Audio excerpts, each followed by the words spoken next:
warahmatullahi wabarakatuh. Terima kasih Bapak Ibu sudah hadir di ruangan ini untuk mengikuti diseminasi atau pengimbasan dari tugas saya tentang budaya positif. Perkenalkan Bapak Ibu, saya Elmi Noviani Utami dari SMA Negeri 1 Sreseh, calon guru penggerak angkatan 9. Pada kesempatan kali ini saya akan melakukan diseminasi tentang budaya positif. Kegiatan kita pada hari ini yang pertama adalah pembukaan, kedua paparan tentang budaya positif, yang ketiga tanya jawab, selanjutnya adalah refleksi. Sebelumnya, mari kita sepakati untuk kegiatan diseminasi kali ini itu ada 3 poin. Yang pertama adalah peserta menyimak materi dengan baik. Terus ada sesi pertanyaan setelah selesainya materi. Yang ketiga adalah refleksi bersama di akhir materi. Sepakat Bapak Ibu? Oke. Selanjutnya ini Bapak Ibu. Jadi saya mohon yang hadir di sini adalah Bapak Ibu yang hadir seutuhnya. Jadi jangan sampai cuman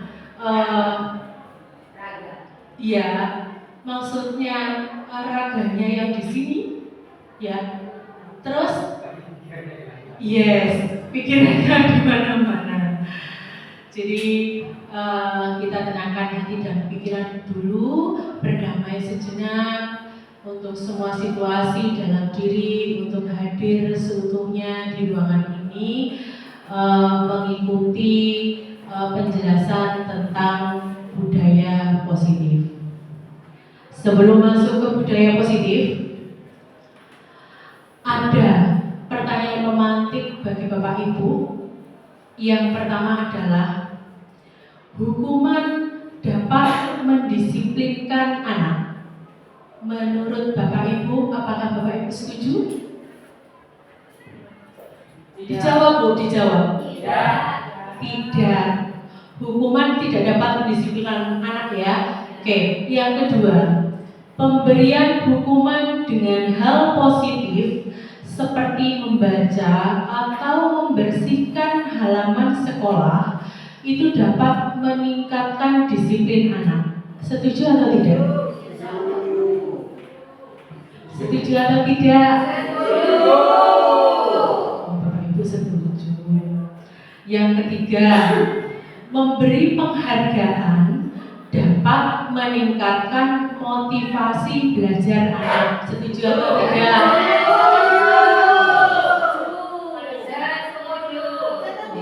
Sebagian besar setuju ternyata.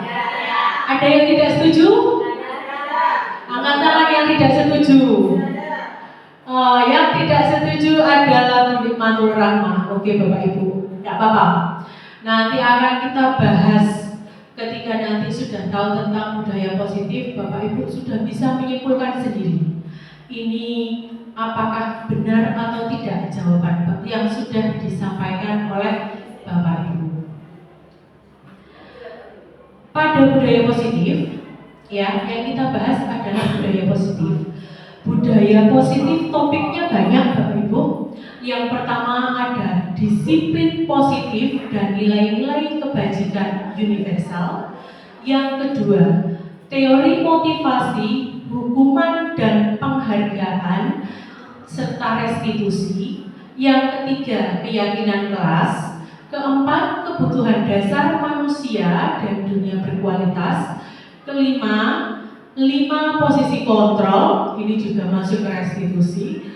Yang keenam adalah segitiga restitusi.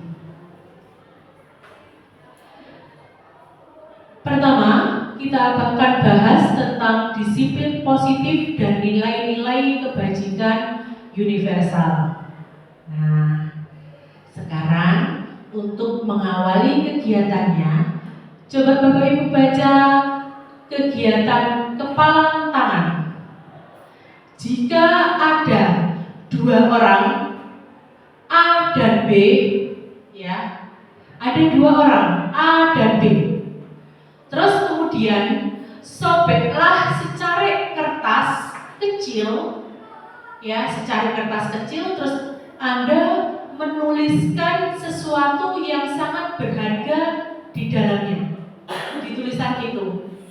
Kemudian letakkan di salah satu tangan Anda dan genggam benda tersebut atau secari kertas tersebut itu dengan segala daya. Jadi buatlah kepala tangan begini, gitu ya. Apa sih yang berharga? Yang berharga misalnya ada yang bertanya, pacarmu siapa, gitu ya. Kan tidak boleh orang tahu. Jadi ditulis di kertas, siapa yang kamu sayangi, orang pertama yang kamu sayangi, gitu misalnya. Orang lain nggak boleh tahu atas jawaban Anda. Anda menuliskannya di kertas, terus kemarin mana ditekuk-tekuk, digenggam biar tidak dilihat oleh temannya. Nah ini teman Anda si B itu mencoba sekuat tenaga. Jadi dia pengen tahu ceritanya, keponya kebanyakan nih ceritanya. Jadi dia kepo banget. Siapa sih yang kamu tulis ini siapa, gitu ya. Dengan berbagai cara. Iya, dengan berbagai cara. Bisa jadi dia membujuk, terus merayu, atau menyuap. Jadi, ayo tak kasih ini bukaan, aku pengen tahu gitu. Atau bisa jadi dengan mengancam, menghardik dan lain-lainnya. Nah, menurut Anda apa yang akan terjadi? Kira-kira Bapak Ibu ini akan membuka kepala tangannya enggak? Di dalam kepala tangan Bapak Ibu ini ada sesuatu yang berharga yang orang tidak boleh tahu menurut Bapak Ibu.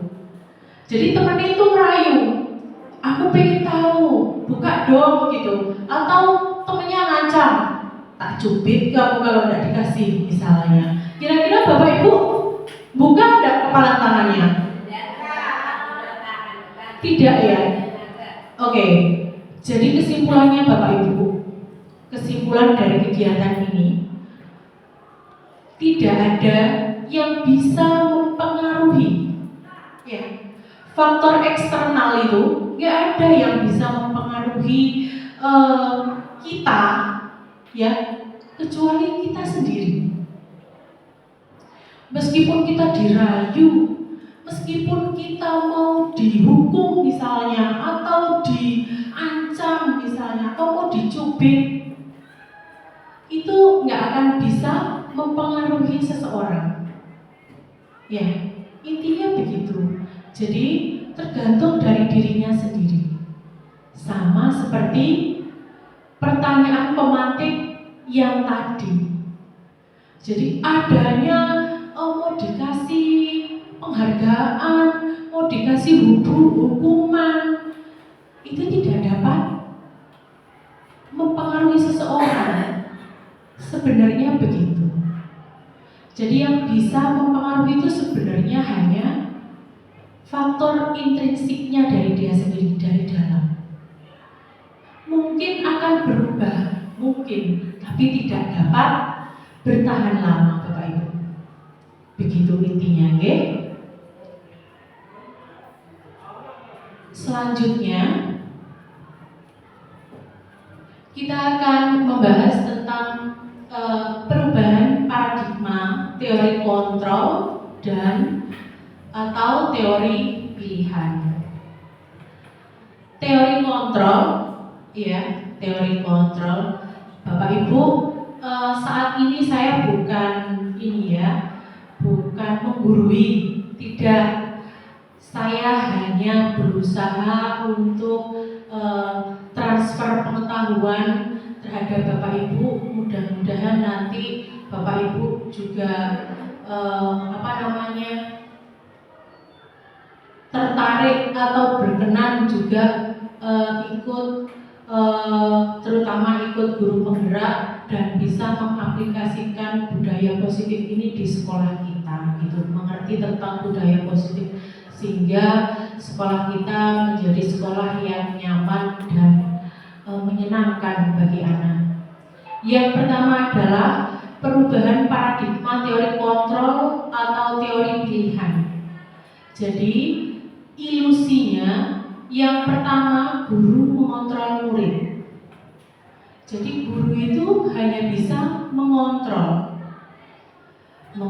mengarahkan gitu ya, hampir sama kayak gitu. Terus selanjutnya kritik, bahwa kritik dan membuat orang merasa bersalah dapat menguatkan karakter. Ini teorinya bukan saya yang buat. Ini ada penemunya. Jadi kritik dan membuat orang merasa bersalah itu dapat menguatkan karakter. Terus semua penguatan positif efektif dan bermanfaat. Penguatan yang positif itu Bu, misalnya apa yang kita lakukan, penguatannya yang bisa berefek positif kepada murid. Penguatan positif itu dianggap dapat bermanfaat bagi murid kita. Selanjutnya, orang dewasa memilih hak untuk memaksa. Ini katanya teori kontrol.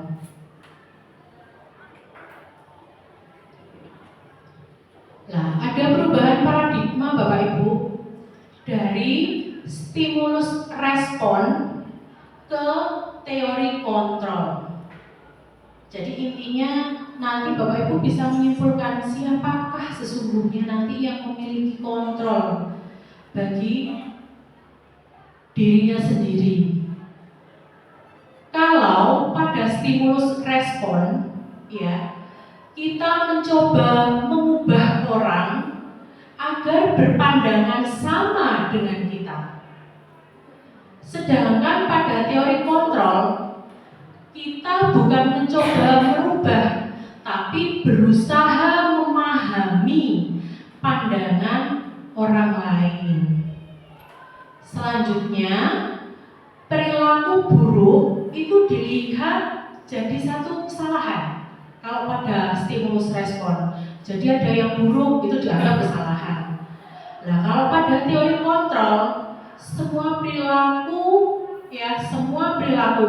baik itu buruk atau baik itu pasti punya tujuan. Kita harus tahu tujuannya mereka apa. Kadang ada siswa yang suka bikin kegaduhan di kelas. Ternyata Bapak Ibu, dia itu punya tujuan apa? Pengen diperhatikan gitu. Jadi jangan menjudge siswa ketika melakukan perilaku yang kita anggap buruk itu jadi kesalahan. Kita harus tahu dulu tujuannya, mengapa dia melakukan itu. Begitu Bapak Ibu pada teori kontrol. Terus selanjutnya pada stimulus respon itu orang lain itu dapat mengontrol saya. Orang lain dapat mengontrol saya. Kalau pada teori kontrol hanya Anda yang dapat mengontrol diri Anda. Selanjutnya pada stimulus respon saya bisa mengontrol orang lain. Ya, saya bisa mengontrol orang lain. Nah, pada teori kontrol kita nggak bisa mengontrol orang lain. Jadi orang lain itu ya mereka bertindak sesuai dengan keinginan pribadinya masing-masing, gitu. Terus selanjutnya pemaksaan ada pada saat bujukan gagal. Ya. ini Bapak Ibu gunakan, berarti ini Bapak Ibu masih menggunakan stimulus respon. Jadi ketika bujukan yang Bapak Ibu lakukan itu tidak terrealisasi, terus habis itu Bapak Ibu maksa, awas kalau sampai ulangi lagi, itu stimulus respon Bapak Ibu. Iya. Jadi kalau pada teori kontrol itu kolaborasi dan konsensus itu menciptakan pilihan-pilihan baru. Jadi nanti koordinasi, konsensusnya dari tindakan ini nanti kamu gini, berarti baiknya kamu harus seperti apa, gitu Bapak Ibu. Terus yang terakhir, pada stimulus respon itu model berpikirnya adalah menang dan kalah. Jadi ketika Bapak Ibu sudah bisa mendoktrin siswa, aku menang, aku bisa nganu siswa itu, gitu. Terus si siswanya kalah, bukan. Tapi pada teori kontrol kita berharapnya nanti model berpikirnya adalah menang dan menang. Jadi nggak ada yang menang dan kalah. Jadi menang dan menang. Kita cari solusinya. Konsekuensinya kalau begini, maka kamu harus begini. Apa kamu tidak punya solusi untuk tidak dapat konsekuensi ini, gitu. Jadi tidak ada yang kalah, harus menang dan menang. Sampai sini ada pertanyaan Bapak Ibu? Oh tidak ya, mohon maaf. Pertanyaan ada di sesi terakhir. Mohon maaf Bapak Ibu. Saya lanjutkan ke disiplin positif. Ini sudah ada kerangka berpikirnya ya. Disiplin positif ini sebenarnya kayak gini Bapak Ibu. Jadi teori kontrol tadi yang sudah saya sebutkan berulang-ulang itu diciptakan oleh Dr. William Glasser. Saya belum kenalan Bapak Ibu, cuman saya sudah membaca beberapa hasil pemikirannya. Yang pertama, Anda tidak bisa mengontrol orang lain, hanya Anda yang bisa mengontrol diri Anda. Ya, seperti yang saya sebutkan barusan itu. Selanjutnya, semua perilaku itu punya tujuan, baik itu yang baik, perilaku baik atau buruk itu punya tujuan. Selanjutnya, model berpikirnya tadi menang dan menang. Menang dan menang, terus kolaborasi dan konsensus itu menciptakan pilihan-pilihan baru. Yang terakhir, realitas kebutuhan kita itu berbeda. Jadi kebutuhan saya berbeda, kebutuhan Bapak Ibu berbeda, kebutuhan siswa berbeda. Kita berusaha memahami pandangan orang lain tentang dunia. Jadi kita nggak harus melihat dunia dari sudut pandang kita saja. Orang lain harus ikut sudut pandang kita. Tapi kita harus berusaha memahami pandangan orang lain. Terakhir, setiap orang memiliki gambaran yang berbeda, hampir sama dengan barusan saya sampaikan. Jadi gambaran dari tiap orang berbeda, boleh, tidak harus sama seperti apa yang kita miliki gambarannya. Makna disiplin. Habis ini akan kita jelaskan tentang makna disiplin Bapak Ibu.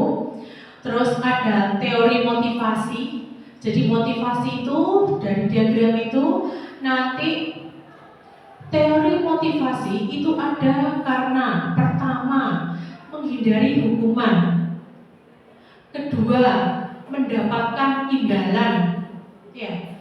Yang ketiga untuk menghargai diri sendiri. Yang pertama dan kedua untuk menghindari hukuman atau mendapatkan imbalan itu karena motivasi ekstrinsik, karena ada faktor dari luar. Karena apa? Karena nanti saya kalau melakukan ini saya dikasih hadiah sama guru saya misalnya. Itu untuk mendapat imbalan. Atau oh kamu rajin sekali ya. Iya Bu, kalau terlambat saya takut dimarahi Bu sama Bu Elmi misalnya. Itu tetap motivasinya kan berasal dari luar, dari saya. Bu Elmi disebut-sebut. Ya, jadi kalau nggak ada Bu Elmi, hukuman dari Bu Elmi, mungkin dia terlambat bisa jadi. Gitu ya. Gitu. Beda dengan kalau untuk menghargai dirinya sendiri. Jadi dia nggak, kamu baik, kamu hebat ya. Sekarang tidak pernah terlambat untuk datang ke sekolahnya. Iya Bu, karena menurut saya kewajiban dan tata tertib di sekolah wajib dipatuhi. Harus datang ke sekolah jam 7. Jadi saya datang sebelum jam 7. Itu adalah motivasi intrinsik dari dalam dirinya sendiri. Begitu Bapak Ibu. Jadi nanti dari itu turun apa? Nilai-nilai kebajikan universal. Dari nilai-nilai kebajikan universal nanti jadi keyakinan kelas. Nah, sedangkan dari model berpikir yang menang tadi itu ada 5 posisi kontrol. Mari Bapak Ibu, kita sambil introspeksi diri. Kita termasuk yang manakah yang biasa Bapak Ibu lakukan? Jujur saja, ada 5 posisi kontrol kita. Ya, ada 5 posisi kontrol kita. Yang pertama sebagai penghukum. Yang kedua, guru sebagai pembuat rasa bersalah. Yang ketiga, posisi kita sebagai teman. Yang keempat, posisi sebagai pemantau. Yang kelima, posisi sebagai manajer. Mari, ada yang mau berefleksi apa yang selama ini sudah Ibu lakukan, Bapak Ibu lakukan, posisi kontrolnya yang mana? 3. Boleh, sip. Terus ada lagi Bapak Ibu yang lain memposisikan diri sebagai penghukumkah? Pembuat merasa bersalahkah? Pak Agus? Kalau Pak Agus sebagai yang mana nih? Kadang-kadang karena memang tingkat kenakalan itu kan sesuai situasi kondisi sekolah gitu. Terus kadang-kadang penghukum, kadang-kadang dari teman gitu. Bisa nano-nano gitu ya Pak Agus memposisikan dirinya melihat situasi gitu ya. Ya, terima kasih Pak Agus. Ada satu lagi Bapak Ibu. Bu Nini sebagai apa? Memposisikan dirinya? Bu Nini sebagai penghukum. Ya, jadi Bapak Ibu, ini 5 posisi kontrol yang harus Bapak Ibu ketahui. Nanti akan kita bahas lebih dalam nanti ada. Ya, jadi nanti Bapak Ibu habis itu refleksi. Saya sebagai penghukum, saya sudah benar nggak ya? Gitu loh maksudnya. Gitu ya Bapak Ibu. Selanjutnya ada setelah dari posisi kontrol itu, nanti tindakannya namanya segitiga restitusi Bapak Ibu. Jadi segitiga restitusi nanti saya saya tampilkan video yang sudah saya coba lakukan. Karena bukan pemain sinetron Bapak Ibu, jadi ya gitu model videonya. Mohon maaf nanti kalau tidak memuaskan aktingnya. Terus yang terakhir adalah setiap orang memiliki gambaran yang berbeda. Itu kita punya 5 kebutuhan dasar. Ya, ada kebutuhan bertahan hidup, penguasaan, kasih sayang dan rasa diterima, kesenangan dan kebebasan. Nah, kita baru masuk ke intinya Bapak Ibu. Tadi pengantarnya, masih bungkusnya. lumayan. Apa makna disiplin? Jadi disiplin itu berasal dari bahasa Latin, Bapak Ibu, artinya belajar. Ya, arti dari disiplin itu artinya belajar. Makna asal dari kata ini berkonotasi dengan disiplin diri dari murid-murid Sokrates dan Plato. Disiplin diri membuat orang menggali potensinya menuju sebuah tujuan. Apa yang dia hargai. Namun, ya, saya pakai tulisan berwarna merah, Bapak Ibu. Namun, dalam budaya kita, makna kata disiplin itu telah berubah. Berubahnya menjadi sesuatu, disiplin adalah sesuatu yang dilakukan seseorang kepada orang lain untuk mendapatkan kepatuhan. Baru dikatakan disiplin. Begitu. Jadi kecenderungan umum yaitu kata disiplin itu dihubungkan dengan ketidaknyamanan. Tak nyaman, bukan apa yang kita hargai atau pencapaian atas sesuatu tujuan yang mulia.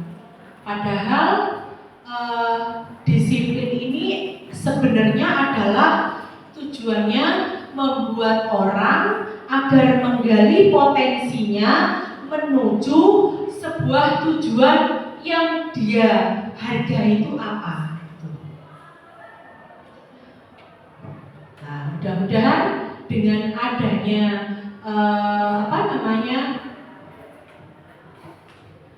barusan itu tampilan barusan itu bisa membuka ini kita, pemahaman kita tentang arti disiplin yang sebenarnya apa. Selanjutnya Bapak Ibu, ini ada nilai-nilai kebajikan universal. Nilai-nilai kebajikan universal, sudah kebajikan masih universal lagi, gitu ya. Nilai-nilai kebajikan adalah sifat positif manusia yang merupakan tujuan mulia yang ingin dicapai setiap individu. Jadi yang ingin dicapai setiap individu itu tujuan mulianya itu bisa dikatakan nilai-nilai kebajikan. Sifatnya dia umum, universal. Ya. Jadi nanti ada beberapa nilai kebajikan. Di sini tidak saya tampilkan. Kalau tidak salah itu nanti ada 6 teori-teorinya. Bapak Ibu nanti bisa koordinasi dengan saya. Cuman yang saya tuliskan di sini nilai kebajikan yang ingin dicapai oleh setiap anak di Indonesia, karena kita pakai kurikulum merdeka, maka saya cukup pakai 1. Yang pertama yaitu apa? Profil pelajar Pancasila. Profil pelajar Pancasila ada berapa? Ada 6. Itu merupakan salah satu nilai-nilai kebajikan yang ingin dicapai oleh anak. Jadi anak tuh nilai-nilai kebajikan apa sih yang pengen kamu tampilkan ke anak? Anak aku pengen mandiri gitu.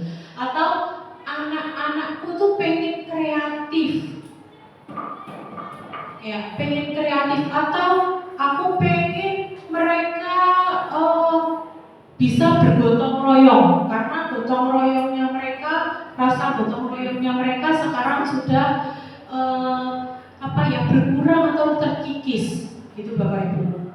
Ini salah satunya, mandiri, bernama kritis, berkebinekaan, gotong royong, kreatif, sopan santun dan lain-lain ada nanti Bapak Ibu, tapi di teori yang lain. Ini yang saya ambil adalah profil pelajar Pancasila.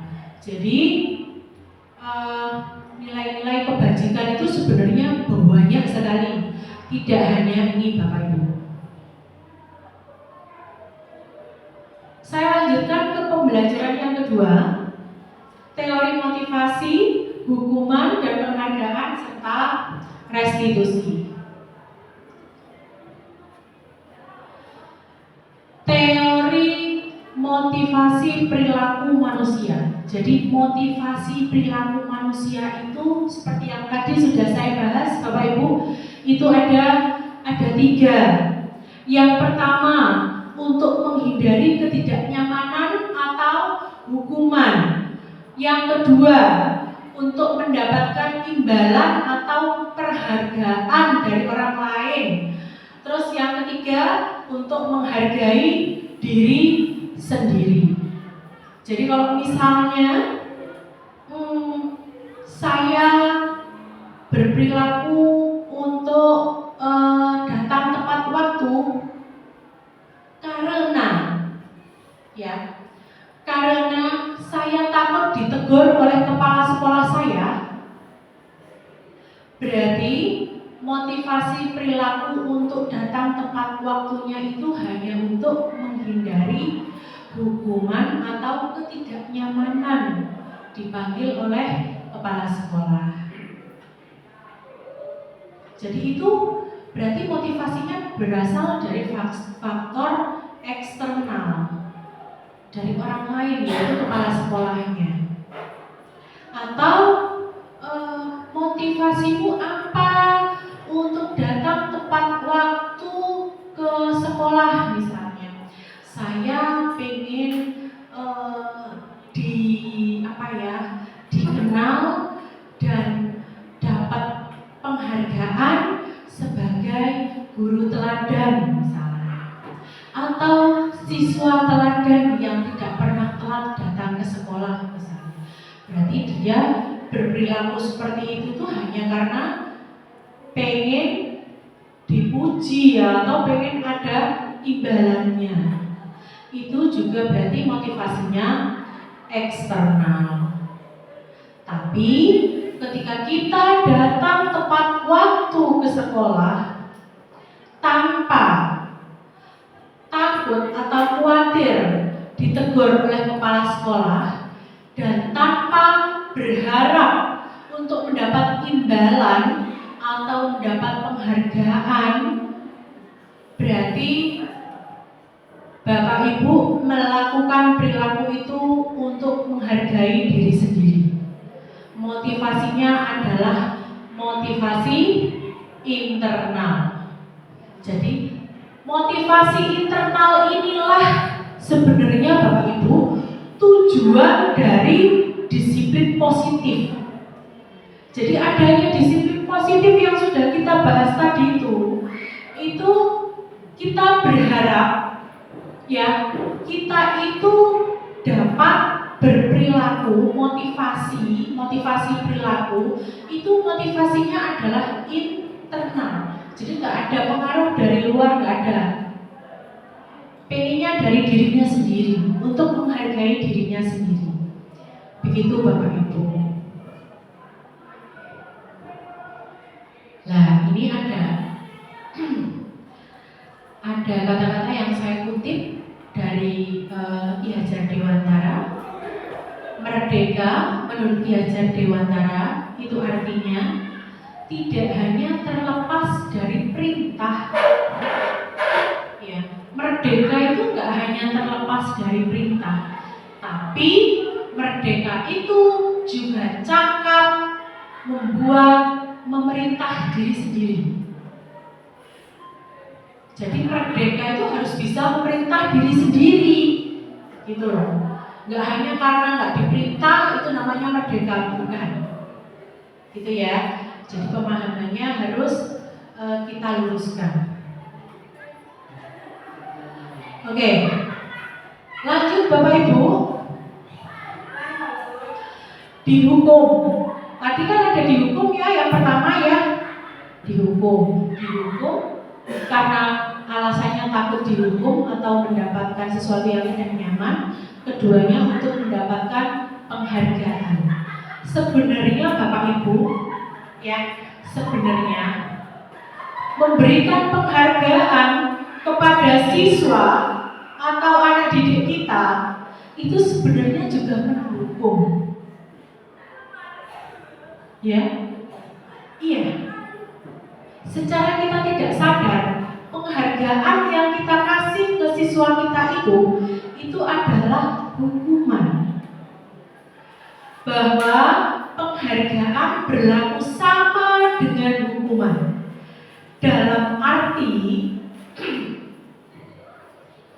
meminta atau membujuk seseorang melakukan sesuatu untuk memenuhi suatu tujuan tertentu dari orang yang meminta petunjuk. Jadi dorongan faktor eksternalnya itu nanti ada ketergantungan Bapak Ibu. Kenapa? Bisa jadi nanti kalau nggak dikasih penghargaan kembali lagi ke asal gitu loh. Dia hanya mau melakukan kegiatan itu ketika ada penghargaan saja. Itu sama seperti menghukum siswa. Dia hanya mau jika ada penghargaannya saja. Kalau nggak ada penghargaan, saya nggak mau, males Bu gitu. Aku nggak dikasih apa-apa gitu misalnya. Nilai saya tetap Bu nanti 7. Kalau nanti nilai saya dijamin dapat 9, nggak apa-apa Bu misalnya. Itu sebenarnya dihukum Bapak Ibu. Jadi dihukumnya pengaruhnya ada yang jangka pendek dan jangka panjang. Oke, mungkin nggak kelihatan sekarang. Sekarang nggak langsung kelihatan, tapi mungkin beberapa waktu mendatang, bisa sebulan, bisa setahun, dia nanti kelihatan, oh berarti penghargaan yang saya kasih ini ternyata tidak merubah siswa, gitu ya. Kedua, penghargaan menghukum. Nah, itu seperti yang saya ucapkan barusan. Ketiga, penghargaan bisa jadi mengurangi ketepatan. Jadi ketika sudah dikasih penghargaan gitu ya, ada penghargaan, aku jadi nggak tepat nanti mengambil ininya. Kenapa? Oh, karena ada motivasi penghargaan. Gimana ya? Aku dapat nggak ya penghargaannya ini? Jadi nggak konsentrasi, nggak tepat mengambil jalan keluarnya. Karena apa? Karena tertekan karena penghargaan gitu. Selanjutnya penghargaannya nggak efektif. Penghargaannya seperti yang saya bilang misalnya barusan, nanti yang tidak pernah terlambat Ibu kasih nilai 9 misalnya begitu ya Bapak Ibu. Itu tidak efektif Bapak Ibu. Kalau bisa jangan digunakan ya. Atau penghargaannya bisa merusak hubungan. Jadi antar teman bisa iri-irian. Aku kan dia kan terlambatnya 5 menit. Tadi kan aku duluan datangnya daripada dia. Gini, jadi merusak pertemanan. Bisa jadi gitu. Selanjutnya ada 3 poin yang terakhir. Penghargaan menurunkan kualitas. Ayo, yang sudah selesai, yang selesai duluan ulangannya, saya kasih hadiah misalnya. Karena ada motivasi semacam itu, enggak mikir Bapak Ibu. Saya yakin pasti ada yang seperti itu. Pengen jawab cepat, ditulis dikerjakan aja. Jadi dia enggak mikir kualitas jawabannya itu benar apa salah, gitu maksudnya. Yang penting yang ada di otaknya sudah dikeluarin semua. Gitu. Selanjutnya penghargaan mematikan kreativitas. Nah, hampir sama. Jadi kreativitasnya jadi nggak berkembang. Kenapa? Karena di mindsetnya sudah, aku bisa ini nggak ya? Oh, bisa dapat yang terbaik nggak ya nanti soalnya dapat penghargaan gitu. Jadinya tertekan oleh penghargaan dan penghargaan gitu Bapak Ibu. Nah, penghargaan semacam ini, kegiatan yang semacam ini akan secara tidak langsung akan mengurangi motivasi intrinsik, mengurangi motivasinya untuk dirinya sendiri untuk berperilaku menghargai dirinya sendiri yang tadi saya sebutkan yang nomor 3 itu. Nah, dalam bentuk apa sih sebenarnya penghargaan itu? Penghargaan itu bisa dalam bentuk hanya hadiah, tapi bisa jadi apresiasi Apresiasi itu bisa jadi apa? Pengakuan juga ya, bisa jadi kan? Bisa jadi omongan. Kamu sekarang sudah jadi siswa teladan ya, gitu maksudnya. Alhamdulillah. Jadi untuk memberikan apresiasi tadi, ya bentuk penghargaan, itu yang perlu diingat adalah beberapa hal. Beri pengakuan secara khusus, jadi khusus ke personal. Apa pengakuannya? Terus pribadi ke personal pribadinya. Oh, Nikmatul Rahmah adalah guru yang tidak pernah izin ternyata Bapak Ibu selama tahun ajaran 2023 ini. Misalnya begitu. Alhamdulillah. Terus selanjutnya beri pengakuan kepada semua murid. Jadi bisa jadi murid dikasih pengakuan, apresiasi bergilir. Sekarang masuk, sampai Bapak Ibu kasih apresiasi ke si A. Pertemuan lagi nanti datang, apresiasinya ke si B. Halnya berbeda boleh. Jadi mereka ada perasaan diperlakukan yang sama. Nah, pengakuan apresiasi tadi itu harus konsisten Bapak Ibu. Jadi kalau saya maju, Ibu nggak pernah bilang bagus, nggak pernah bilang gitu. Kalau si Siti yang maju, Ibu selalu memberi apresiasi gitu. Jangan sampai kayak gitu ya Bapak Ibu. Jadi sama seperti yang terakhir, fokus pada prosesnya. Nah, ini Bapak Ibu contohnya apresiasi dan pengakuan yang tadi itu. Misalnya yang pertama, ada murid baru masuk ke kelas. Terus orangnya kan belum punya teman nih. Aku duduk di sebelah mana ya, gitu ya. Murid barunya masuk.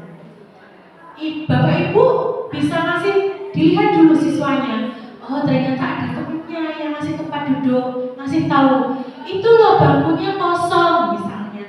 Kamu duduk di situ, itu kosong, boleh kamu tempati.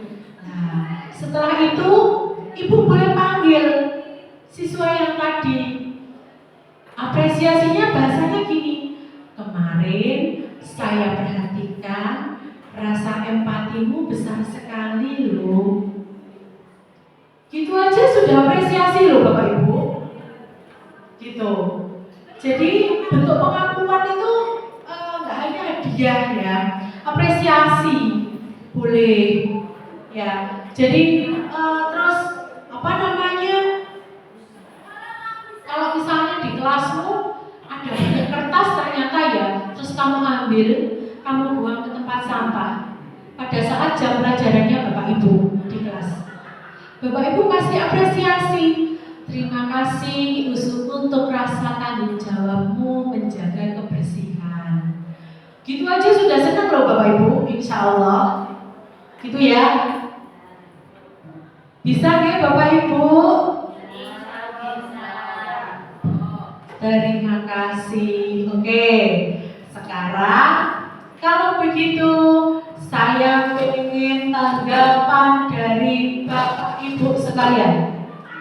Atas ada berapa ini kegiatan? 1, 2, 3, 4, 5, 6, 7. Yang pertama, mencatat 100 kali di dalam buku, ya. Mencatat 100 kali di buku kalimat saya tidak akan terlambat lagi. Dia mencatat itu karena terlambat datang ke sekolah gitu loh. Sehingga sama gurunya disuruh mencatat di dalam buku saya tidak akan terlambat lagi gitu ya, 100 kali. Menurut Bapak Ibu ini masuk hukuman apa konsekuensi? Hukuman apa konsekuensi? Hukuman dari terlambat, bukan konsekuensi atas keterlambatannya.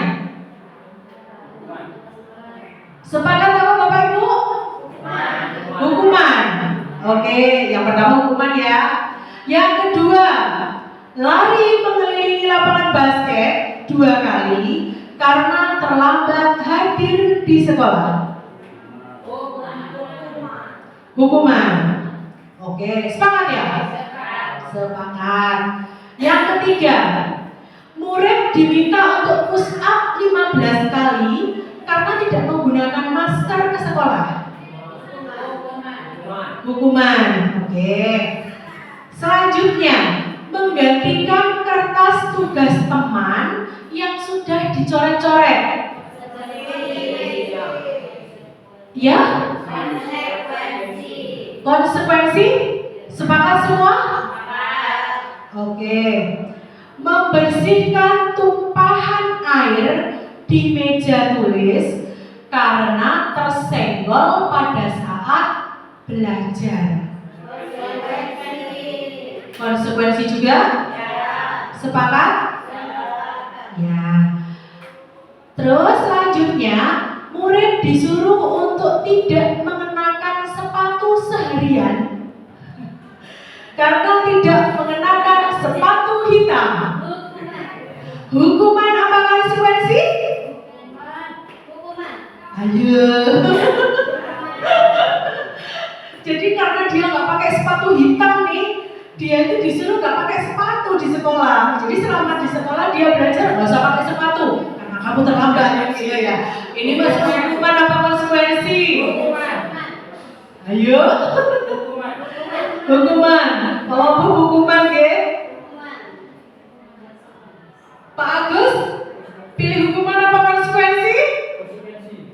Konsekuensi Pak Lukman. Agus? Hukuman. Hukuman. Oke. Sebentar lagi akan kita bahas, Bapak Ibu.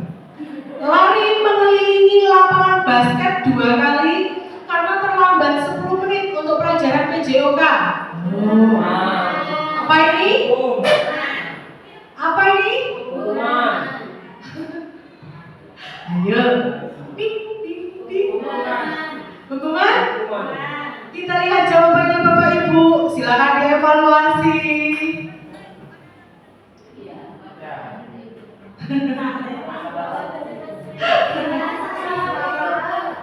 Ya.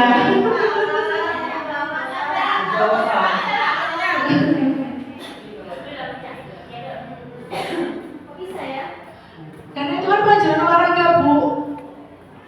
Iya. Bisa jadi kan relevan dengan pelajarannya. Jika misalnya mungkin dia tindakannya yang lain, sudah bisa. Bisa jadi itu hukuman mungkin karena ada perjanjian sama gurunya. Bisa jadi.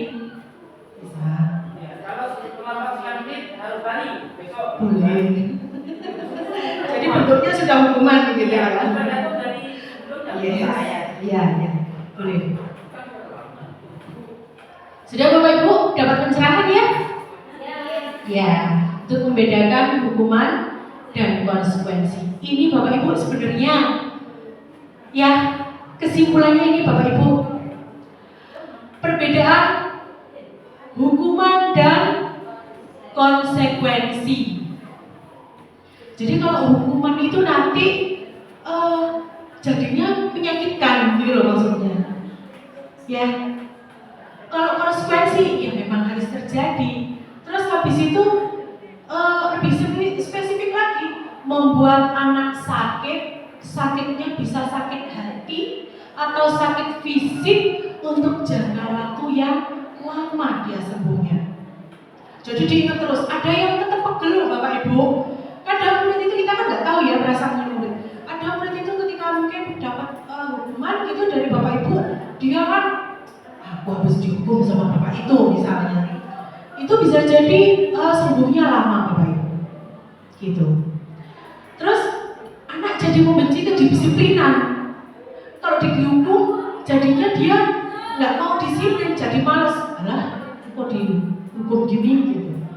Selanjutnya mendorong anak menyakiti diri sendiri. Nah, kalau sudah dapat hukuman, berarti kan dia menyakiti dirinya sendiri pastinya.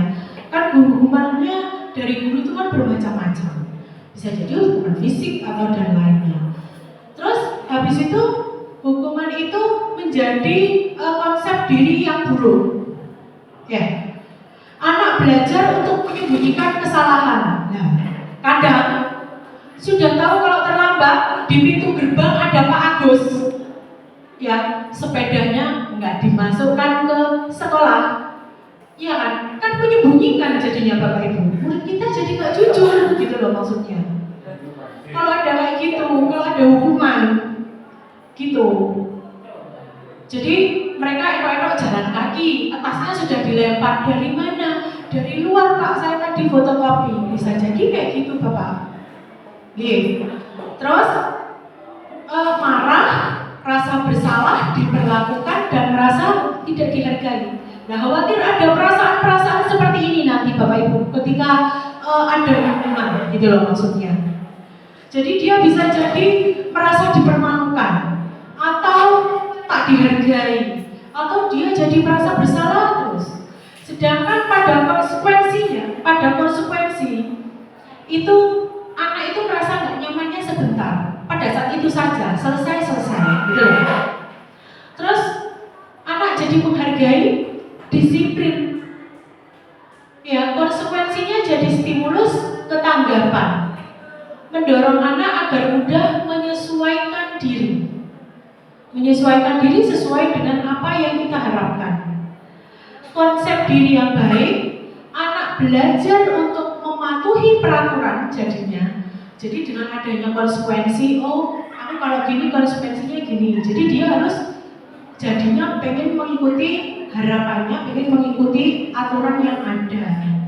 Kehilangan hak, dibuat tak nyaman, diasingkan untuk sementara. Ini semuanya adalah sementara. Ketika ada hukuman dan konsekuensi, belum Bapak? Mau saya bukakan lagi? Pak Lukman? Enggak, sudah? Tidak apa-apa. Ilmu ini bagus. Oke. Setelah ada kesalahan, ada hukuman dan konsekuensi. Lalu yang kita bahas adalah restitusi, Bapak Ibu. Restitusi. Bapak Ibu bisa baca di sini. Restitusi adalah proses menciptakan kondisi bagi murid untuk mempengaruhi kesalahan mereka. Jadi, menciptakan kondisi bagi murid untuk memperbaiki kesalahan mereka, sehingga mereka bisa kembali pada kelompok mereka dengan karakter yang lebih kuat, gitu. Bisa ini Bapak Ibu dipahami dari kalimat itu? Bisa ya? Oke. Ini definisi dari restitusi. Lupa tadi Bapak Ibu belum saya putarkan slide tentang budaya positif yang sudah ada di sekolah kita. Jadi sebenarnya sekarang sudah masuk restitusi Bu. Nanti sekalian ya Bapak Ibu, saya minta waktunya nanti di akhir saya saya tampilkan nanti apa yang sudah sekolah kita. Sebenarnya sekolah kita ini sudah punya budaya positif loh, gitu maksudnya. Tapi mungkin banyak hal yang belum sempat saya dokumentasikan karena kayak berdoa bersama itu Umi itu belum bisa saya dokumentasikan karena apa, itu harus pakai video ya untuk berdoa bersama itu. Jadi yang kemarin itu hanya saya foto-foto aja, salaman di depan gitu-gitu. Itu budaya positif yang sudah ada di sekolah. Oh, Pak Tajam punya ya, oke. Terima kasih atas masukannya Bu Nini. Itu termasuk budaya positif yang harus kita kembangkan Bapak Ibu.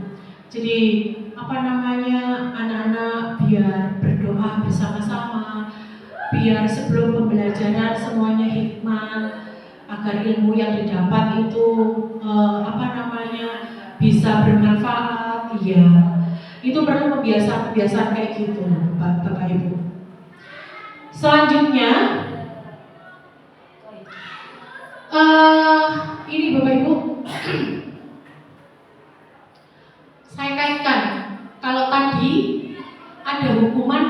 konsekuensi.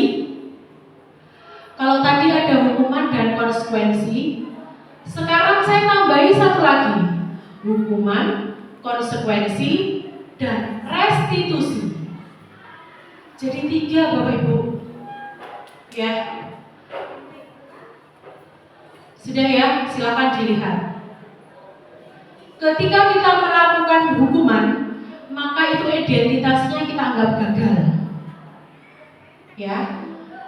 Jadi yang kedua dan ketiga, untuk konsekuensi dan restitusi itu kita identifikasi dengan identitas sukses. Sukses untuk disiplin. Jadi restitusi itu merupakan pilihan Bapak Ibu. Ya, menguatkan untuk murid atau anak dalam jangka waktu panjang. Ya, korban dapat diganti. Murid atau anak mendapat penguatan. Masalahnya bisa terpecahkan. Murid belajar bertanggung jawab untuk perilakunya. Fokus pada pemecahan masalah dalam jangka waktu yang panjang.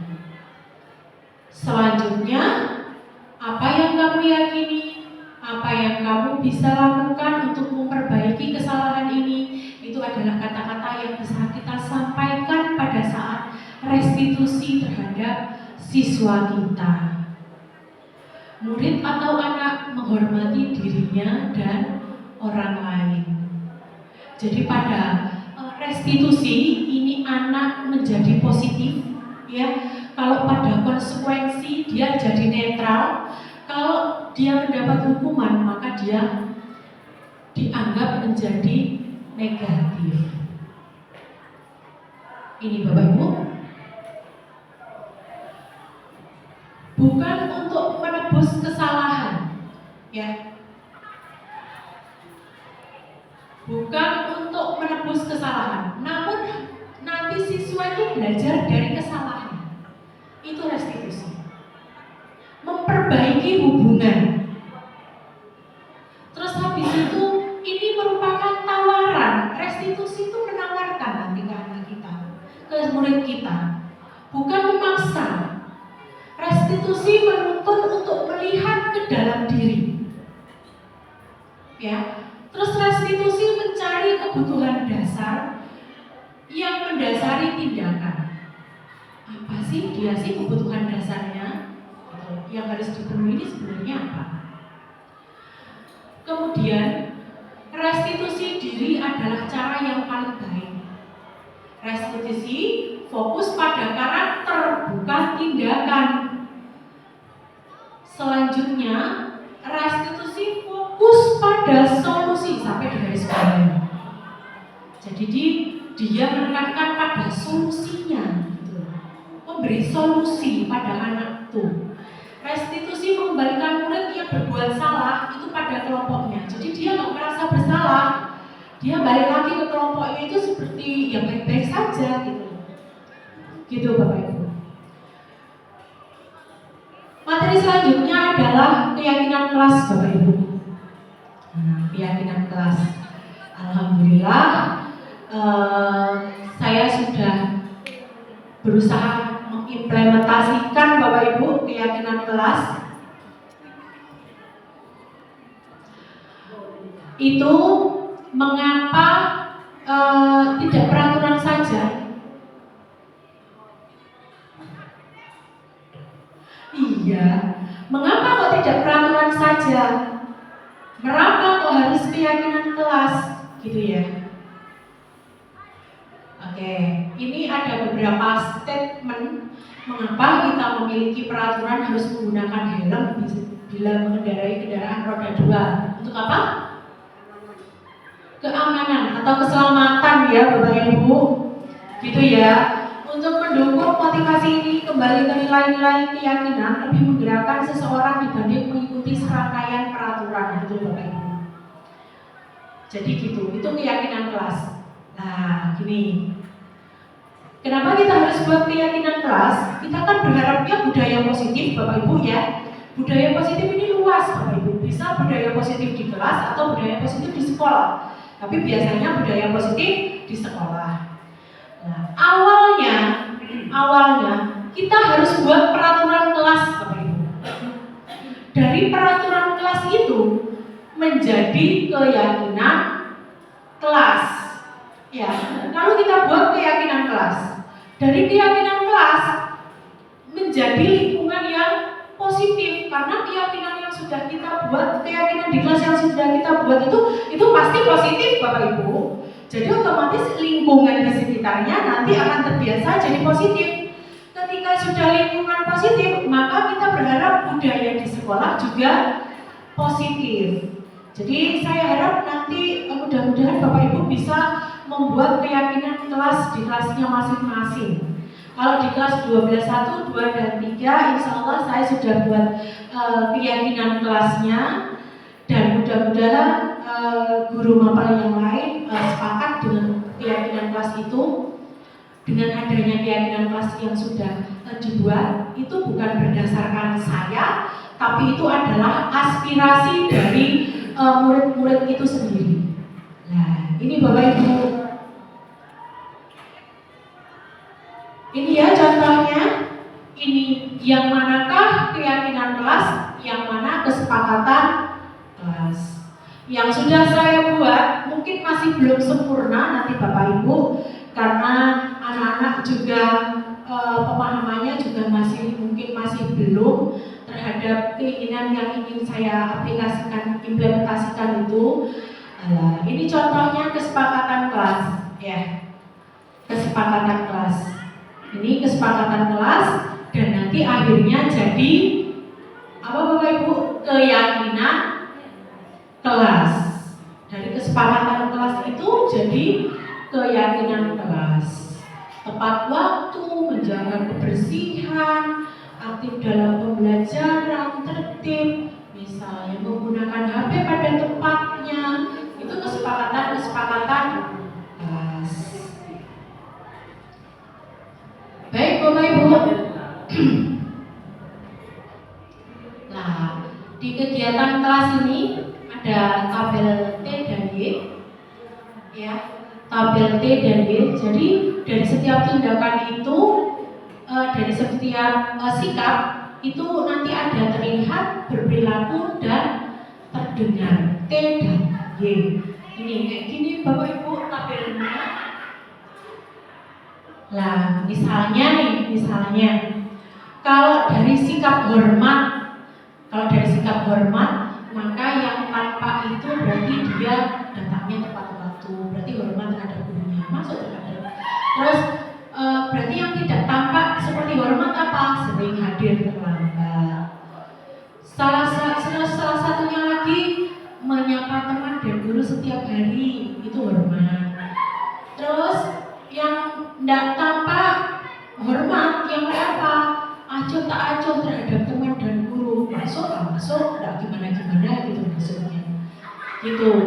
Ada tabel tampak seperti dan tidak tampak seperti Bapak Ibu. Selanjutnya, nah ini. Menurut Bapak Ibu, ketika saya punya beberapa peraturan ini, ya, menurut Bapak Ibu, keyakinan kelas apakah dari tiap komponen ini yang bisa kita buat? Misalnya, peraturannya adalah selalu kembalikan buku ke tempatnya. Maka keyakinan kelas yang bisa kita buat adalah bertanggung jawab, misalnya, iya kan? Menempatkan sesuatu pada tempatnya, mengembalikan lagi pada tempatnya, tanggung jawab. Nah, yang nomor dua menurut Bapak Ibu, ketika kita dilarang mengganggu orang lain, maka keyakinan kelas kita apa yang bisa kita buat dari kata-kata itu? Gimana? Saling menyayangi, boleh. Saling menyayangi atau saling menghormati, gitu ya. Kan nggak ganggu, gitu ya. Gitu Bapak Ibu. Contoh-contoh kata pada keyakinan kelas. Untuk lebih lengkapnya ini Bapak Ibu. Jangan Jadi pada peraturan misalnya hadir di sekolah 15 menit sebelum pembelajaran dimulai, maka keyakinan kelas yang kita buat bahasanya bisa berkomitmen, ya. Jadi kita komit terhadap keputusan itu, atau menghormati orang lain. Menghormati orang lain dalam artian nanti gurunya datang, kalian belum datang. Berarti kan menghormati gurunya kalau kalian nggak terlambat, gitu maksudnya. Dilarang melakukan kekerasan, berarti keyakinan kelasnya apa? Menghormati orang lain juga, atau keselamatan.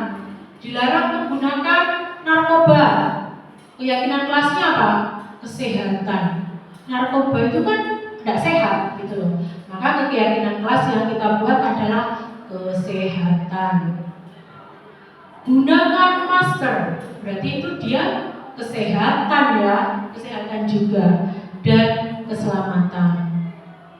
Oke Bapak Ibu, ini adalah 5 kebutuhan dasar manusia. Materi selanjutnya. Jadi kita harus tahu Bapak Ibu, bahwasanya ada 5 kebutuhan dasar manusia. Yang pertama itu kebutuhan untuk bertahan hidup Bapak Ibu. Yang pertama kebutuhan untuk bertahan hidup. Yang kedua kebutuhan kasih sayang dan rasa diterima. Yang ketiga kesenangan. Nomor 4 kebebasan. Nomor 5 adalah penguasaan. Jadi sama Bapak Ibu, kebutuhannya Bapak Ibu dengan kebutuhannya murid-murid kita itu sama. Murid juga butuh kayak gitu. Jadi makanya kalau misalnya ada murid yang di kelas tidak mau, dia muter aja, tawa aja, ya kita melihatnya jangan, iya tak mau tenang duduk gitu ya misalnya. Sebenarnya Bapak Ibu itu ada kebutuhan, ya, kebutuhannya dia yang tidak terpenuhi. Jadi tugasnya Bapak Ibu untuk mengevaluasi siswa-siswinya. Oh, ini ternyata butuh kasih sayang dan rasa diterima. Gitu. Misalnya ketika pelajaran matematika si A tidur-tiduran aja. Kalau pelajaran yang lain dia siap gerak misalnya. Ya, berarti dia butuh apa? Bisa jadi kesenangan. Dia nggak ada perasaan suka ke mata pelajaran matematika. Loh, tidak boleh dimarahi Bu. Tidak boleh. Iya, jadi itu kita harus mencari cara. Berarti dia itu hanya butuh senangnya itu gimana sih dia biar senang gitu Bu. Itu tugasnya kita. Berat Bapak Ibu tugasnya kita. Iya.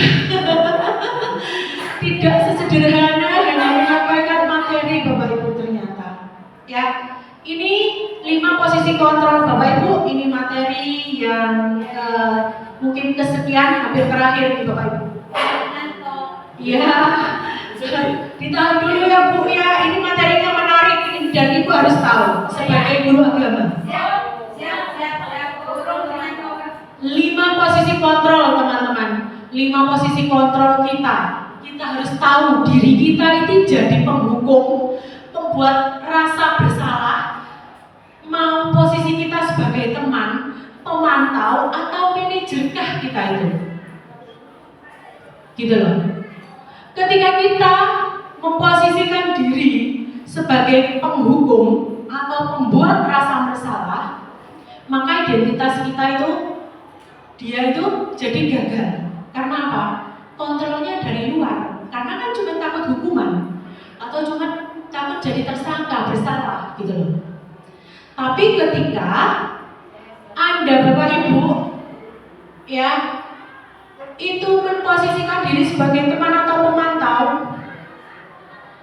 itu dikatakan sebagai identitasnya berhasil Bapak Ibu. Meskipun ada kontrol dari luar gitu loh.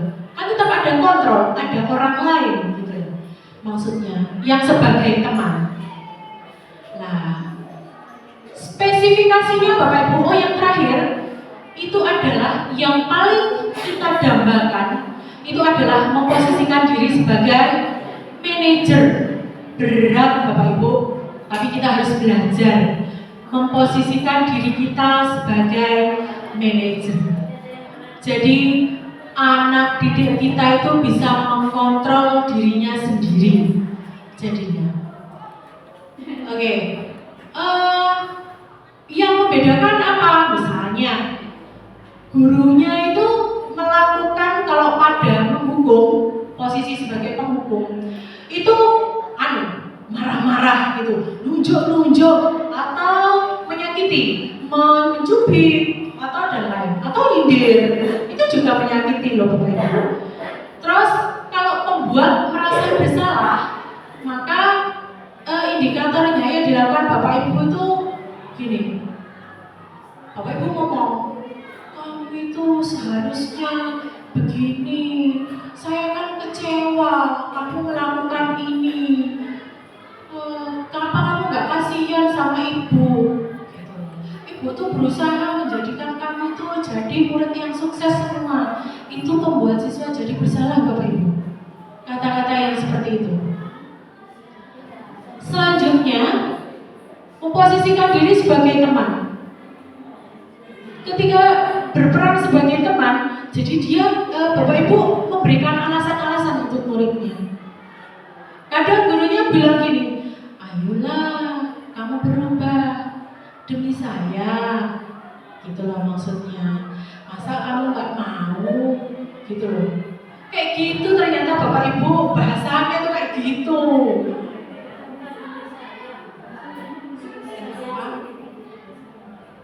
Kenapa?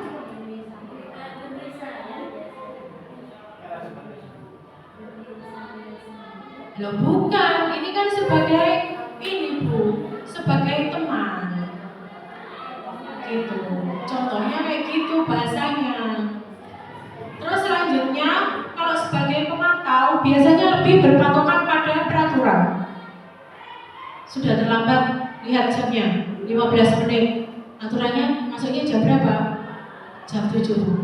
Berarti terlambat berapa menit? 15 menit. Hukumannya apa?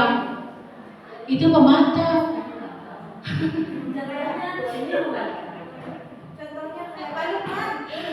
Terus kalau manajer Bapak Ibu, kalau manajer ini berharapnya mereka berubah sendiri tanpa kita menjudge, gitu loh. Jadi, ayo apa yang sudah kita yakini? Kamu sudah membuat apa hari ini? Apa yang sudah kamu kerjakan, gitu loh. Terus gimana menurutmu solusinya untuk memperbaiki ini? Gimana menurutmu? Gitu loh. Jadi mereka dieksplor untuk menentukan sendiri solusinya, gitu loh.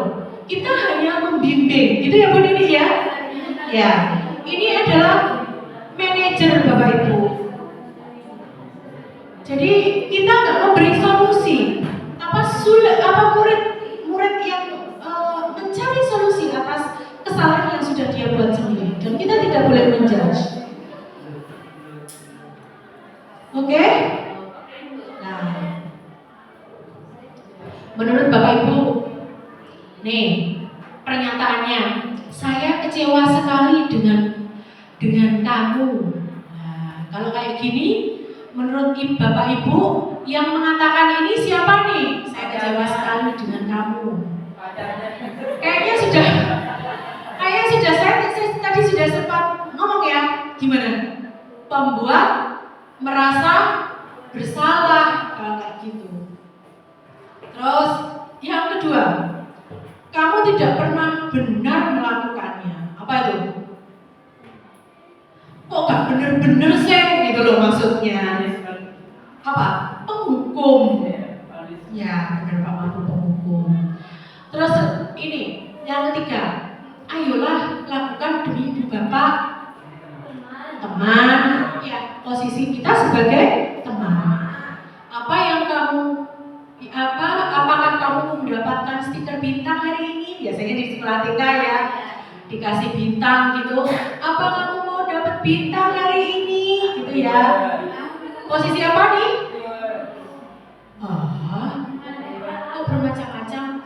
biasanya ketika dapat bintang itu kalau kita sudah melakukan sesuatu kan dinilai kan, ya berarti itu posisi kita sebagai pemantau Bapak Ibu.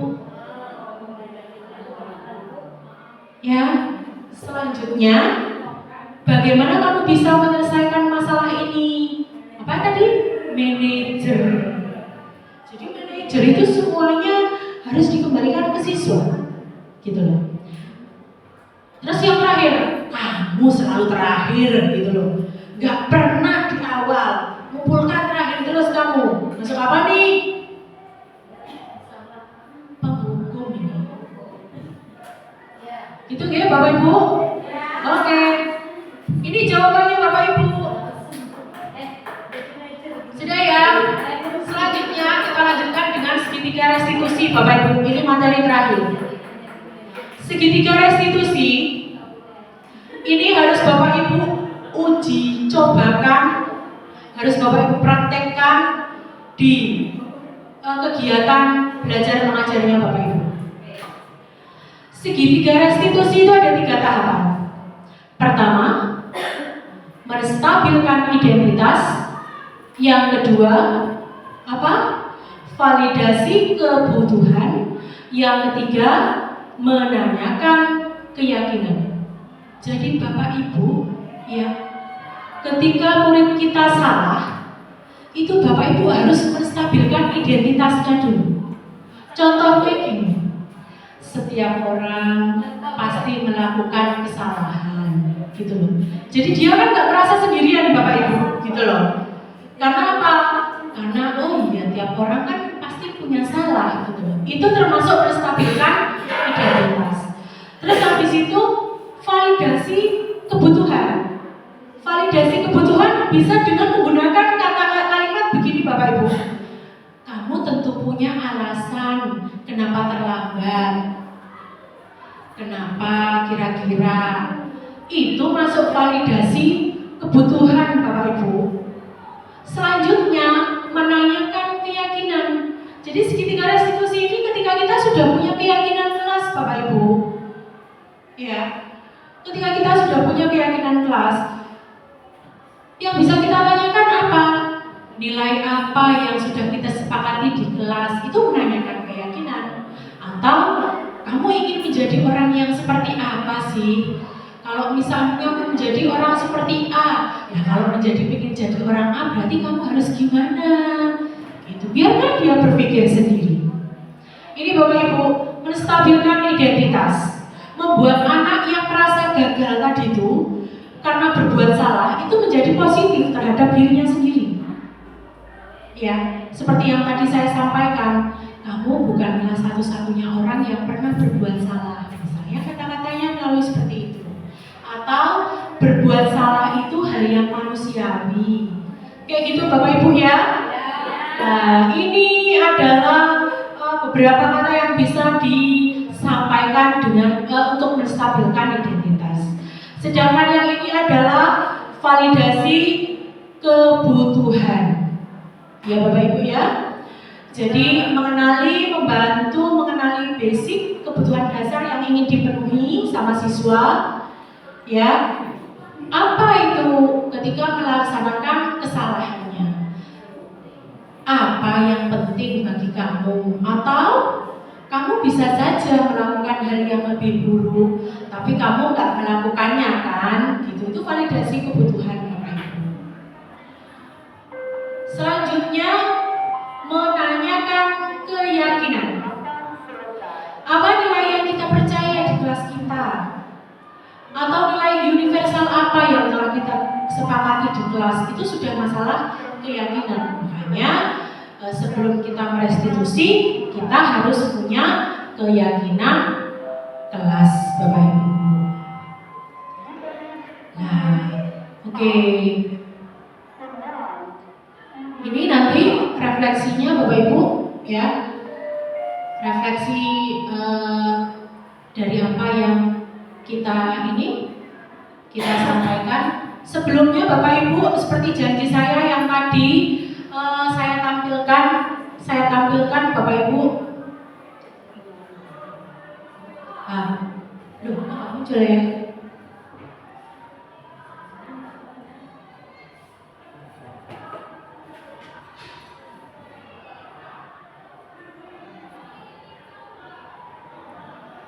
Muncul? Oh ya. Ini Bapak Ibu, jadi kesepakatan kelas, misalnya nggak ada suara ya?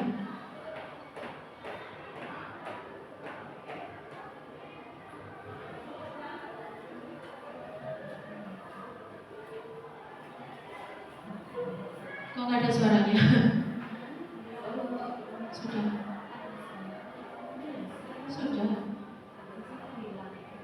Di mana? Kok hilang? Apa ya? Tunggu ya Bapak Ibu, mohon maaf.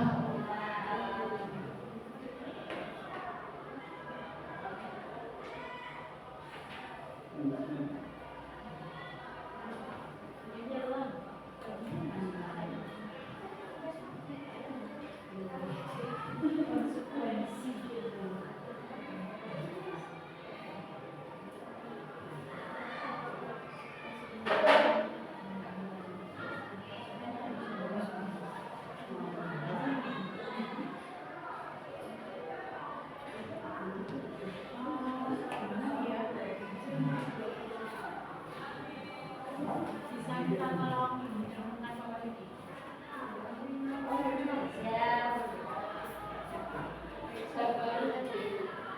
Tunggu ya Bapak Ibu, karena terjadi sedikit trouble.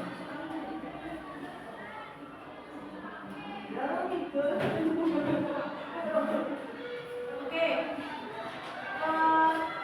Sudah. Oke, terima kasih. Oke Bapak Ibu, karena ini tayangannya nanti akan saya tampilkan praktek saya.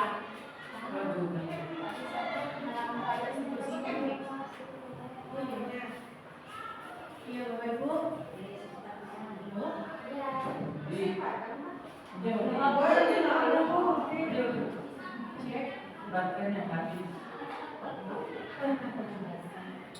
Halo.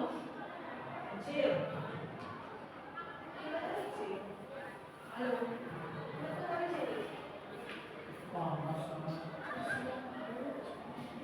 Apa yang menyiksaan pada diri beribadah menyiksaan lalu langsung. Sudah bisa ditelepon. Udah, dia berdiri. Halo. Sambil menunggu Bapak Ibu daripada kita menunggu terlalu lama, mungkin nanti tampilannya sesuai dengan ini ya, sesuai dengan kesepakatan yang sudah kita buat, paparan sudah, terus habis itu ini silakan silakan ketika ada pertanyaan, monggo silakan ditanyakan. Saya batasi 3 pertanyaan saja ya Bapak Ibu. Atau 2 kalau waktunya masih cukup. Gimana?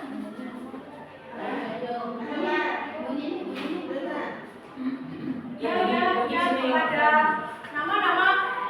Nama saya Berdiri.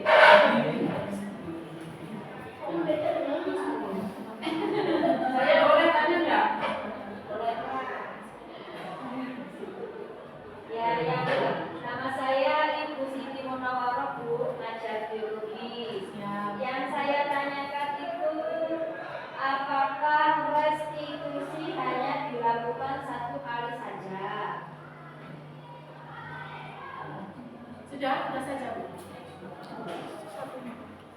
Satunya boleh tanya jawab ya. Oh ya sudah Miss. Apakah restitusi boleh dilakukan di mana saja? Oke. Terima kasih. Ya, Bu. Ya. Langsung saya tanggapi ya Bapak Ibu. Apakah dengar suara saya? Dengar. Oke, terima kasih. Pertanyaan pertama, apakah restitusi ini hanya dilakukan 1 kali saja?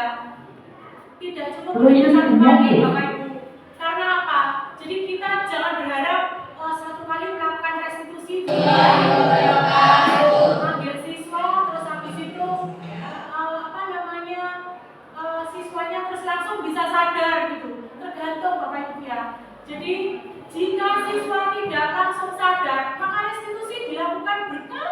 hingga anak tersebut sadar gitu loh Bapak Ibu. Hingga anak itu berubah, gitu ya. Jadi nggak cuma hanya satu kali, mungkin ada dengan satu kali ini nggak nyala apa nggak ada baterainya nih. Jika misalnya ada anak ya dengan kesalahan terus habis itu satu kali direstitusi berhasil dia berubah, sip berarti gitu loh. Tapi tidak semuanya bisa dengan satu kali restitusi itu bisa langsung berubah atau berhasil, hasilnya bisa langsung kelihatan gitu. Ya nggak apa-apa, ini dilihat juga tergantung juga tingkat kesalahannya Bu gitu. Selanjutnya restitusi ini boleh dilakukan di mana saja. Restitusi ini ya di tempat Bu. Misalnya kejadiannya adalah terjadi perkelahian, mohon maaf ya misalnya perkelahian di pojokan sana misalnya di kantin, terus langsung direstitusi di situ, ya udah, gitu ya. Jadi tidak harus direstitusi seperti itu. Jadi restitusi dilakukan di tempat yang tenang dan memang kita bisa diajak berkomunikasi berdua gitu, supaya dia bisa sadar gitu maksudnya, memahami kesalahannya. Begitu. Itu ya, Bu Muna. Ya Ibu, terima kasih. Oke. Mungkin ada satu pertanyaan lagi Bu ini, ada yang di sini. Assalamualaikum warahmatullahi wabarakatuh. Saya Nimatul Rahma, ajar matematika. Yang ingin saya tanyakan masih tentang restitusi, yaitu segitiga restitusi. Ya, saya ulangi, masih tentang restitusi Ibu, terutama yang segitiga restitusi. Di situ ada 3 bagian dalam segitiga restitusi. Ada menstabilkan identitas, validasi tindakan yang salah, lalu ke keyakinan kelas itu ya. Saya lupa semua. Nah, itu kan ada 3. Nah, apakah dalam merestitusi siswa itu harus berurutan, harus dari yang apa? Tadi kan dari ya itu maksudnya ya. Ya, menstabilkan identitas dulu, lalu ke validasi masalahnya, lalu ke keyakinan yang dia miliki, atau boleh dibolak-balik. Itu saja yang saya tanyakan. Terima kasih. Ya, terima kasih Bu Nini. Terima kasih atas pertanyaannya Bu Nini. Sepaham saya, ketika kita melakukan restitusi, prosedurnya harus sesuai seperti yang tadi. Jadi harus menstabilkan anak dulu. Jadi memposisikan anak jangan sebagai pembuat kesalahan. Gitu. Jadi menstabilkan posisinya anak. Jadi bukan sebagai si tersangka gitu ya misalnya gitu. Baru habis itu validasi tindakan yang salah gitu. Terus baru ke keyakinan mana yang kamu tidak lakukan, habis itu apa, habis itu tindakannya kira-kira yang mau kamu lakukan untuk memperbaiki kesalahan itu, gitu Bapak, gitu ya? Oke. Karena ini videonya sudah bisa Bapak Ibu, monggo silahkan.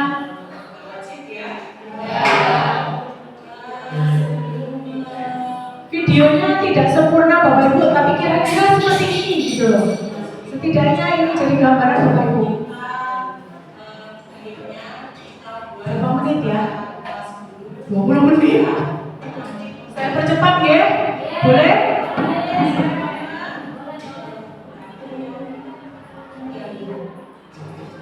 Oke. Ini ketika saya membagikan kertas Bapak Ibu.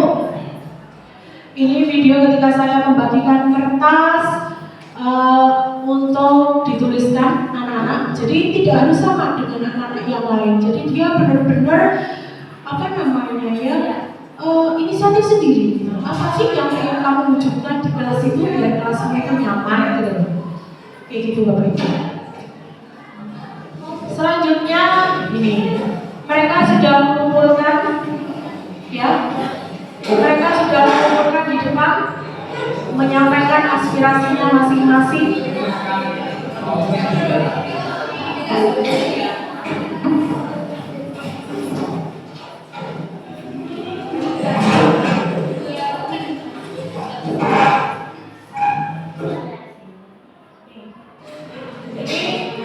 Saya mencoba mengklasifikasikan Bapak Ibu. Kadang-kadang tujuannya ke A, tapi redaksinya berbeda gitu Bapak Ibu untuk siswa gitu ya. Jadi kalau maksudnya sama saya klasifikasikan gitu maksudnya. Ini proses mengklasifikasikannya. Setelah selesai semua,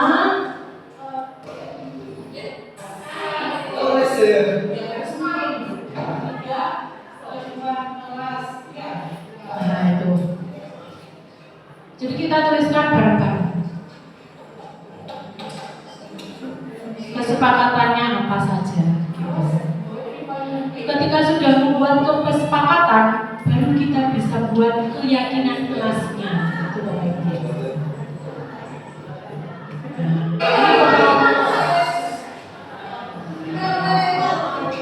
Nih, ini pun masih komen-komen karena yang lain siapa yang punya ide itu? Ya.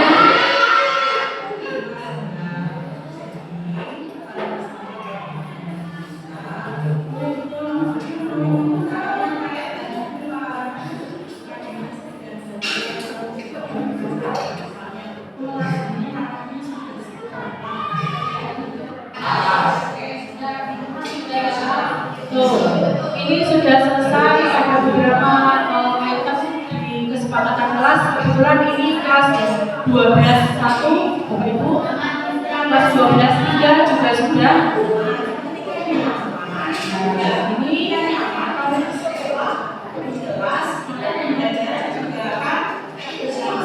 Ini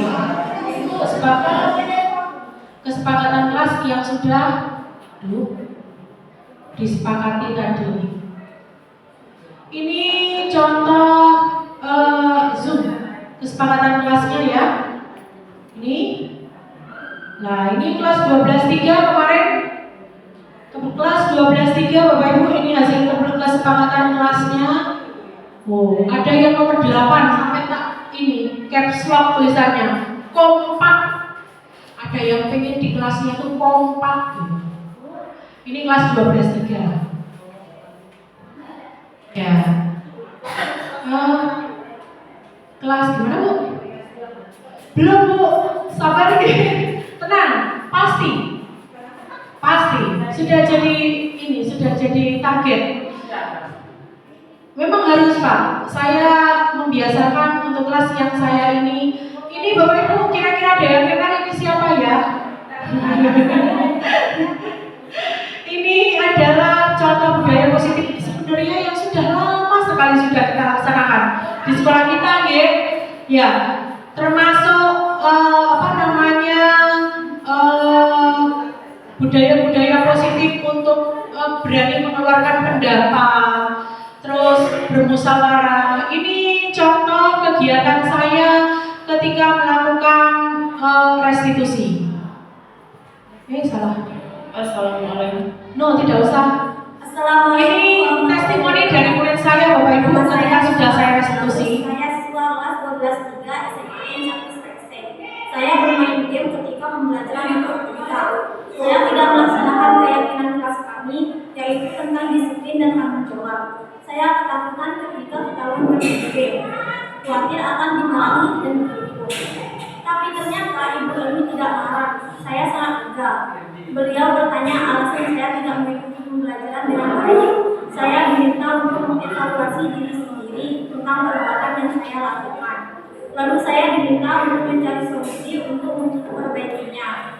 Ibu memberi kekuatan pada saya tentang keyakinan kelas dan mengimbau agar tidak melakukan kesalahan yang sama. Terima kasih. Wassalamualaikum warahmatullahi wabarakatuh. Ini testimoninya Bapak Ibu. Ini yang kelas tadi.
Bisa ya?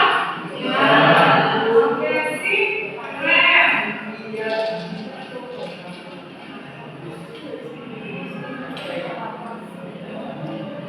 Siap-siap. Sebagai yang dituju adalah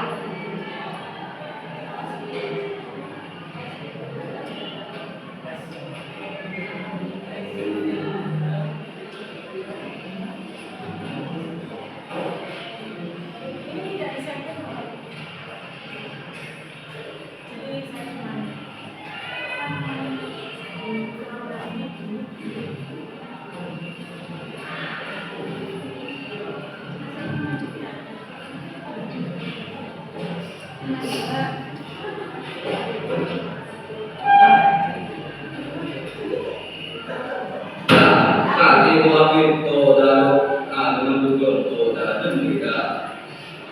Muncul bahasa Maduranya. Kelompok yang lainnya ada yang berbeda.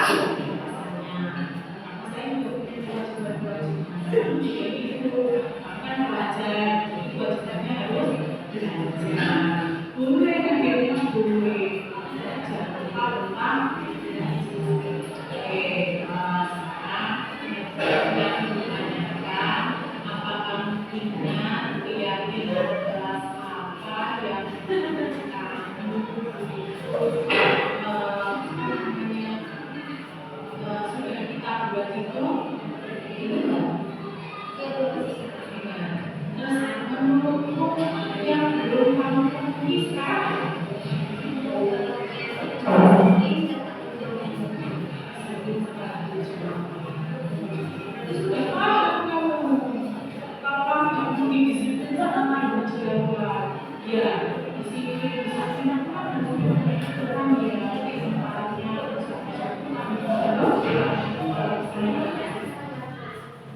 Jadi ini contohnya Bapak Ibu dan videonya itu tidak cuma ini ya, tidak cuma satu sebenarnya. Jadi ada beberapa video yang harusnya saya tampilkan ini barusan kasus 2 kalau nggak salah ini. Kasus satu dia bawa dua HP ketika ujian. Saya pernah melihat ini juga soalnya dan ini real ada di sekolah kita. Banyak. Ya, banyak ya. Jadi hal-hal ini ada di sekolah kita, makanya saya tampilkan. Jadi dia bawa 2 HP, terus HP yang satu digunakan untuk ujian, HP yang satu ditaruh di bawah. Kenapa? Soalnya dia sekarang sudah nggak bisa pakai satu HP untuk keluar masuk lagi, soalnya panitianya agak keren ya sekarang. Kalau keluar masuk minta token nggak dikasih, soalnya dia pasti keluar dari aplikasi gitu ya. Gitu Bapak Ibu. Jadi solusinya itu sekarang anak-anak ini semakin pintar untuk mencari celah. Jadi bawa HP-nya 2 ketika ujian. Yang satu dibuat untuk browsing jawaban, yang satu dibuat untuk ujian. Berarti panitianya itu punishment semuanya. Kalau masalah ujian tidak punishment, Pak. Memang harus ada aturannya kalau ujian. Jadi ini memang kejadian nyata ya Bapak Ibu. Kebetulan pada saat itu ini diperankan oleh Safran, ya, gitu. Jadi mudah-mudahan siswa kita bisa berubah mindsetnya, ya, bahwa tidak perlu lagi mereka mencari cara untuk agar bisa menjawab, tapi harus belajar gitu Bapak Ibu. Itu sebenarnya yang terpenting dari kegiatan restitusi yang kita lakukan ini. Baik Bapak Ibu, bagaimana refleksi kita hari ini? Baru saja sudah kita tampilkan gambar, dokumentasi beserta video-video yang mendukung di budaya positif ini. Ada yang ini membantu saya untuk bisa merefleksikan apa kegiatan kita hari ini. Siapa yang berkenan? Bu Nini, refleksi. Ayo Bu, refleksi. Tidak apa-apa.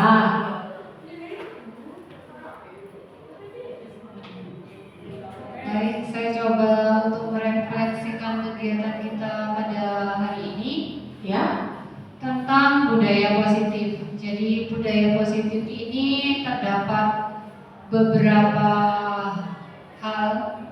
Yang pertama disiplin positif, yang kedua ada teori motivasi hukuman dan penghargaan juga restitusi, yang ketiga membuat keyakinan kelas di setiap kelas, yang keempat adanya kebutuhan dasar manusia yang dimiliki oleh setiap manusia, terutama juga murid kita. Yang kelima, 5 posisi kontrol yang harus kita pahami sebagai guru. Dan yang keenam, adanya segitiga restitusi untuk membuat siswa lebih sadar diri akan kesalahannya dan membuat solusi dan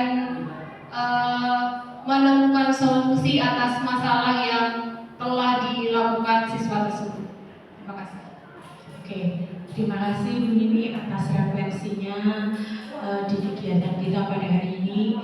Jadi Bapak Ibu, mudah-mudahan pembahasan materi budaya positif ini dapat menambah wawasan Bapak Ibu dan bisa merubah cara pandang Bapak Ibu terhadap siswa kita yang harapannya adalah kita dapat